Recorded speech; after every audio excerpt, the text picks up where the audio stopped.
Hi Leute, willkommen zu Dragon gebaut. Ich bin der Dirk und auf meinem Kanal dreht sich alles um Labwaffenbau und einige andere Sachen, die ich ab und zu schon mal so baue, die nicht unbedingt was mit Lab, manchmal auch Cosplay-Sachen. Das ist jetzt der zweite Teil und zwar vom Gehstock-Schwert bauen, ne? Was ich da so vorhabe. Vielleicht wird es auch nur ein Ast, mal gucken. Ne?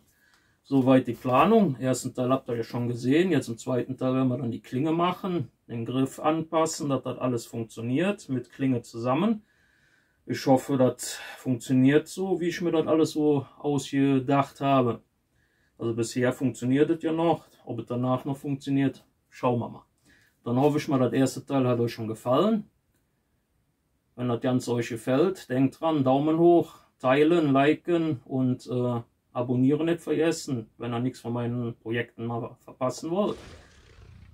Ja, dann wollen wir loslegen. Bleibt dran, wir sehen uns. Dann werden wir jetzt mal anfangen. Das Ganze habe ich jetzt gut durchtrocknen lassen. Dann werden wir das Ganze jetzt erstmal ein bisschen noch beischneiden. Und dann werden wir noch ein bisschen schleifen, damit das nachher hier reinpasst. Bin mal gespannt.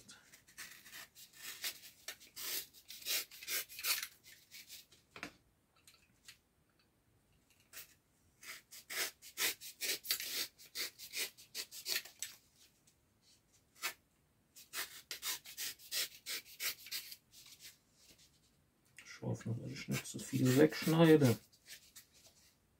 So. Oh, da kann noch ein bisschen was.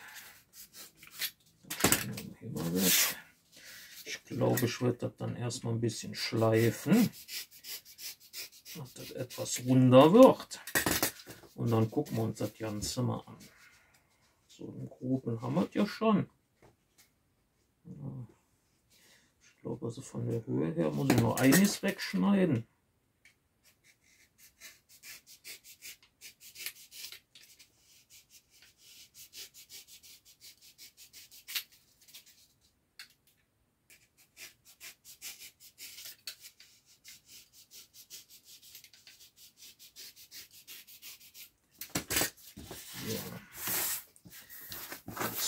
Müll auf Seite. Und den Rest würde ich sagen, werden wir jetzt erstmal wegschleifen müssen.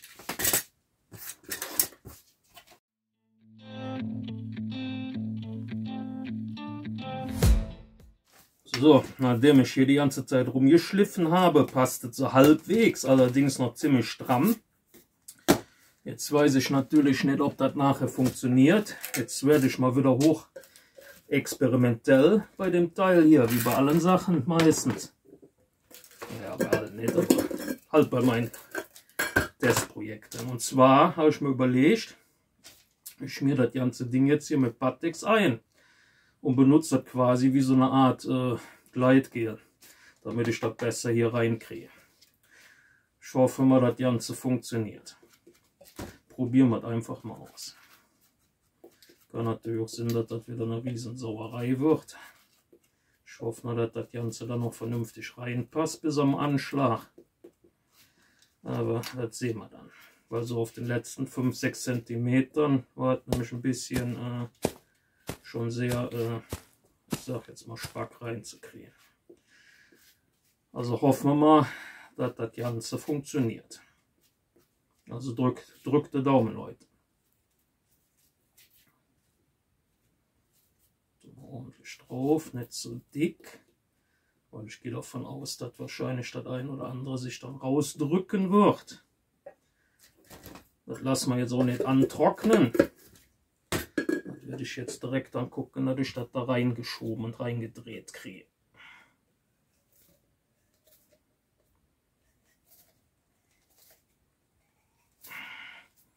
Wie ihr seht, da kommt schon ganz ordentlich was raus. Ich merke auch schon, dass das irgendwie ziemlich blöd ist. Ich muss das irgendwo mit festhalten. Ich glaube, ich nehme mal schnell einen Handschuh.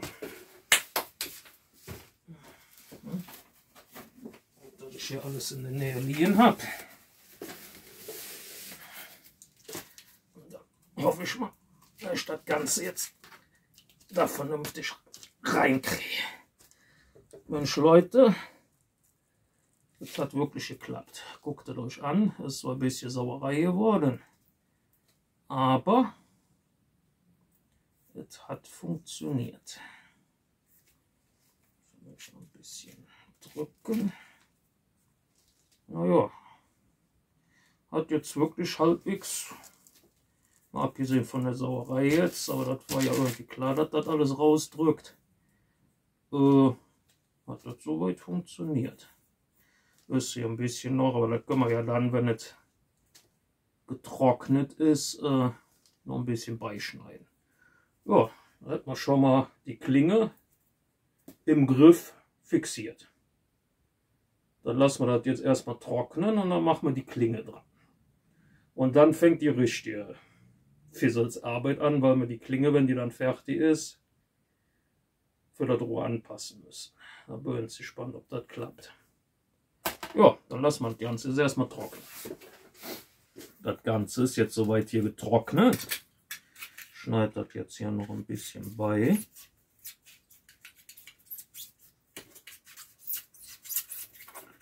So, das sieht schon mal gut aus. Ich glaube, das können wir so lassen. Ja, das macht auch einen recht stabilen Eindruck. Hier oben müssen wir dann noch ein Stoppen drauf und dann nochmal was Dreiermatte drum.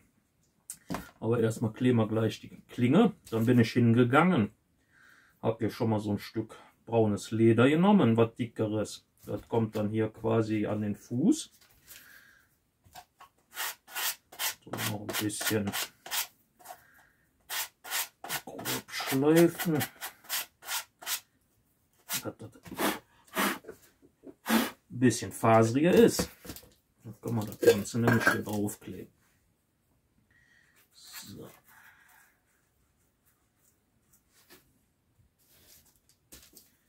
Bei dem macht man auf beide Seiten. Das Ganze lassen wir dann ein bisschen antrocknen und dann schauen wir uns, wie das aussieht. So, legen wir erstmal hier so hin. Dann schon mal ein bisschen antrocknen. Ja, das hier. Und dann nehmen wir uns nämlich jetzt die Teile, um die Klinge einzukleben. So.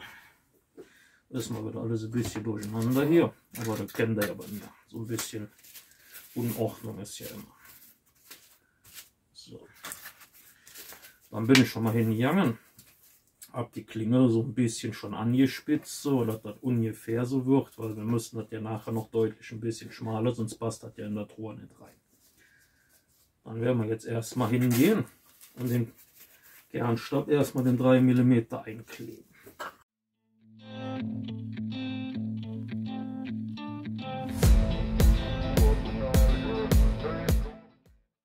Das Ganze lassen wir dann jetzt erstmal was liegen. So, dass das alles auch vernünftig. Hier legen wir noch was drauf, damit das nachher nicht runterfällt. Und dann lassen wir jetzt erstmal hier den Spitzenschutz, erstmal, dass das vernünftig klebt. Und da machen wir nachher die Matte drauf. Das Ganze ist jetzt soweit angetrocknet. Habe schon ein bisschen was abgeschnitten, was übergestanden hat, also wenigstens so grob. Dann nehmen wir jetzt hin und werden an beide Seiten dann noch die 6er-Matten draufkleben. Ich habe jetzt hier ein Stück Holz drunter gemacht, damit der Griff ein bisschen höher ist. Macht das Ganze danach ein bisschen angenehmer zum dran kleben und drücken. Also soweit der Plan. Und dann schauen wir mal, was jetzt draus wird.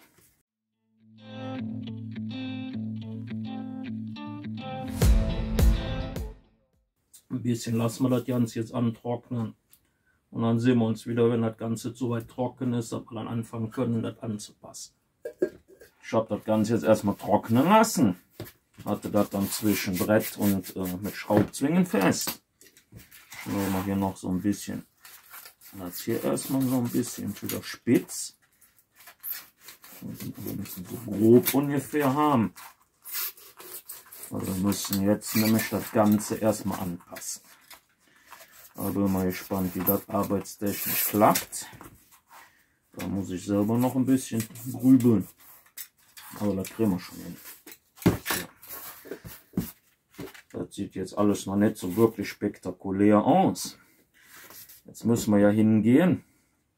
Das Rohr muss ja noch reinpassen, also darf die Klinge nicht breiter sein wie das Rohr. Dann schauen wir uns das mal an.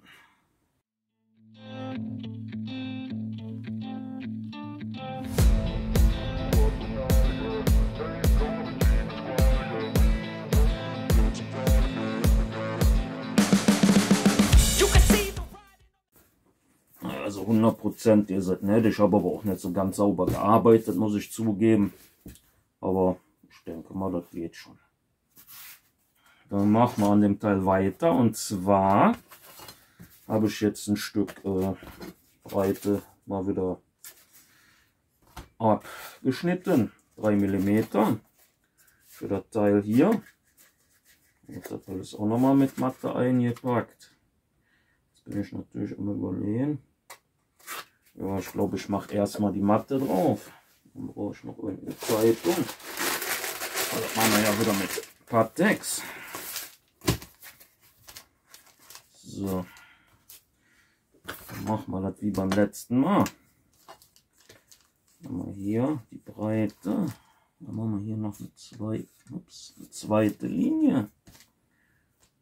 Ich hoffe, dass ich jetzt auch die richtige genommen habe. Hier, einmal da. Ja, sollte passen.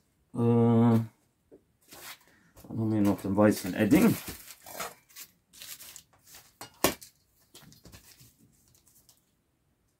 Zack. Dann werden wir das nämlich erstmal ankleben. So, das erste Stück. Und dann weiter mit dem Rest. Dafür können wir die Klinge eigentlich auch rausnehmen. Erstmal das Stück.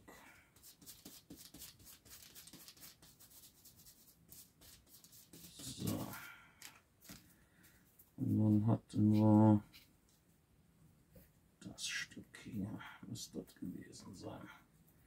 Ich habe da ein paar Linien mehr anscheinend drauf. Da muss ich erstmal gucken, welche wozu gehört. So. Das können wir jetzt ein bisschen antrocknen lassen. Legen wir mal etwas auf Seite. Das auch. Dann hat nämlich in der Zwischenzeit schon mal ein bisschen antrocknen. Und dann gucken wir uns mal hier den Fuß an. Hier hat man ja das Leder drauf geklebt. Dann hatte ich ja hier diesen Ring gemacht. Aber das gefällt mir irgendwie noch nicht so ganz. Ich bin echt noch am Überlegen, ob ich den ganzen Stock einfach nur in Holzoptik mache. Oder das Ganze irgendwie noch ein bisschen hübscher. Ich muss ehrlich sein, ich bin schon fast geneigt, das Ganze noch so ein bisschen hübscher zu machen. Andererseits wollte ich das ja relativ schlicht halten, dass das aussieht wie ein Ast. Ne, wir machen nicht schlicht. Gehen jetzt hin. Jetzt hier noch mal so ein bisschen einschneiden. 45 Grad. Ups, das war ein bisschen tief. Das war jetzt nicht so geplant. Dann werden wir das Ding noch ein bisschen abrunden, dass der Fuß unten ein bisschen hübscher aussieht. So, das sieht doch schon viel hübscher aus. Dann sieht das nachher nicht mehr so künstlich aus. Ja, dann haben wir das eigentlich soweit schon mal fertig, weil ich ja auch so ein bisschen am Überlegen bin, ob ich hier nicht noch irgendwie so ein bisschen so eine Astgabel so ein bisschen dran, also wie so ein Wanderstab so ein bisschen. Na, ich weiß es noch nicht. Ich denke mal, ich mache einen ganz simplen Stock. So. Dann haben wir schon mal das Stück dran.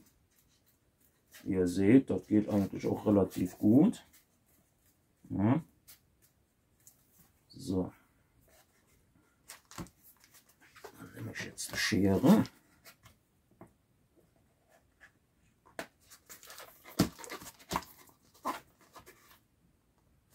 Das Ganze mal so auf die richtige Länge bringen. Also Hoffe ich. So. Nicht ganz.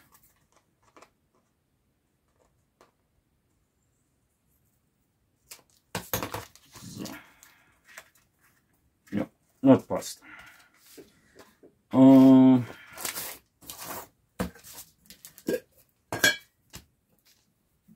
wir uns wieder Pateks, schmieren das Ganze nochmal dünn ein.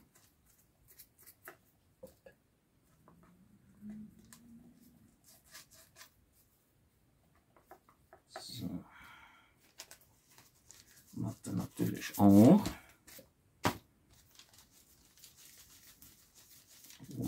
Ein Stück davon ja eigentlich nicht brauchen. Oben haben wir ja noch so ein bisschen überstehen. Das schneiden wir dann gleich weg. Und dann angetrocknet und dran ist. So. Dann lassen wir das Ganze wieder ein bisschen antrocknen und dann können wir das dran machen. Dann machen wir das da noch drauf und dann gehen wir mal mit dem Heißluftföhn noch drüber, um das Ganze zu glätten. Und dann könnte man das eigentlich schon anfangen zu pinseln.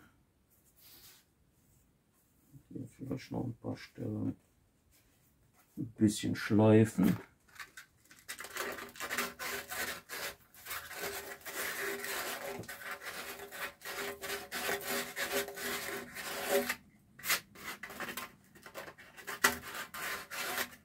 So. Immer dran denken, oder die Kanten von den Plastikrohren vernünftig entgratet. Ne? Das ist wichtig. So.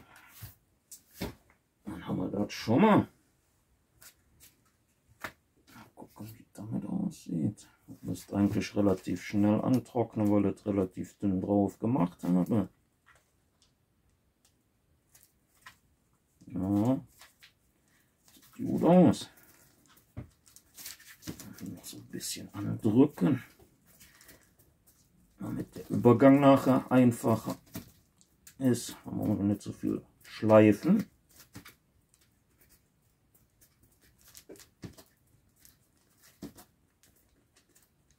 So, dann haben wir das jetzt auch schon mal. Wie gesagt, so ein bisschen schleifen müssen wir dann hier noch, aber das hält sich alles in Grenzen. Das lasse ich aber erstmal noch ein bisschen antrocknen, ist besser. So, gehen wir hin, schneiden hier schon mal den Rand ab.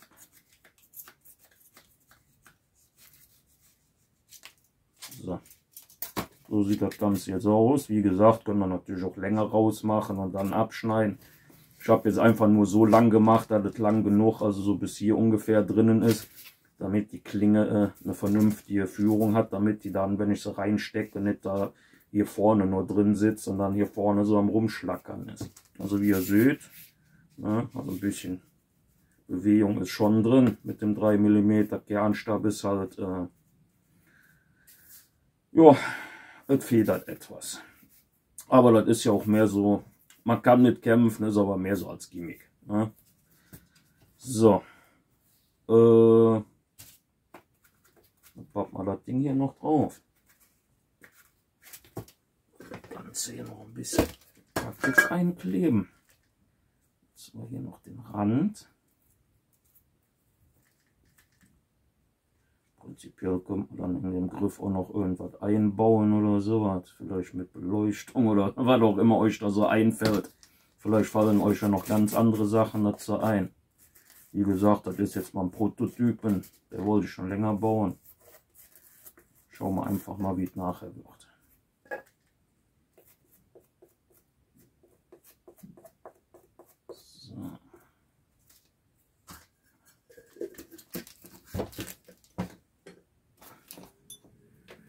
Das lassen wir jetzt was antrocknen.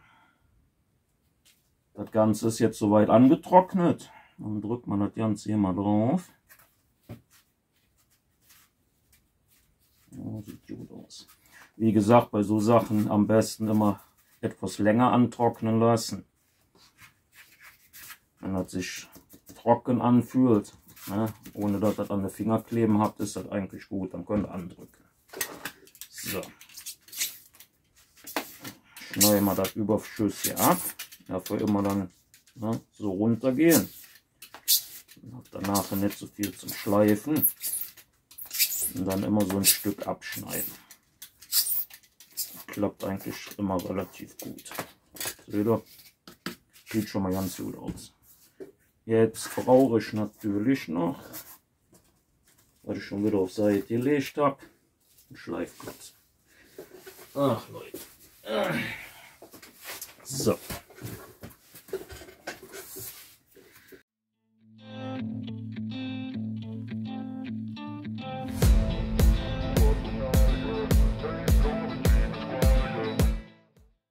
Auf jeden Fall, na, wie ihr seht, ist schon relativ fest. Ist nicht, dass der Dreck, also man kann es schon in der Hand nehmen, ohne, wenn man es hochhebt, dass der Dreck rausflutscht. Jetzt muss ich natürlich gucken, wie es danach klappt, wenn da die Farbe drauf ist. So. Ja, dann würde ich sagen, wir machen jetzt erstmal wieder Pause bei dem Teil, sonst wird das wieder zu lang mit dem ganzen Gedöns. Ein bisschen muss ich wahrscheinlich noch beischleifen, aber nicht mehr viel. Also hier noch ein bisschen was, aber das ist soweit okay. Wie ihr seht, ja, klappt schon ganz gut. Muss noch mit dem Heißluftföhn, fällt mir gerade ein, drüber gehen. Aber das machen wir dann im nächsten Teil. Sonst wird das wieder alles ein bisschen zu lang. Ich habe mir auch überlegt, ich werde das Ding wahrscheinlich ein bisschen verzieren. Diesmal nehme ich dann kein Flexipaint, sondern Latex. Und werde das Ganze dann ein bisschen verzieren und dann in einem Holzlook halten. Dann hoffe ich mal, soweit gefällt euch das Ganze schon. Dann sehen wir uns beim nächsten Teil.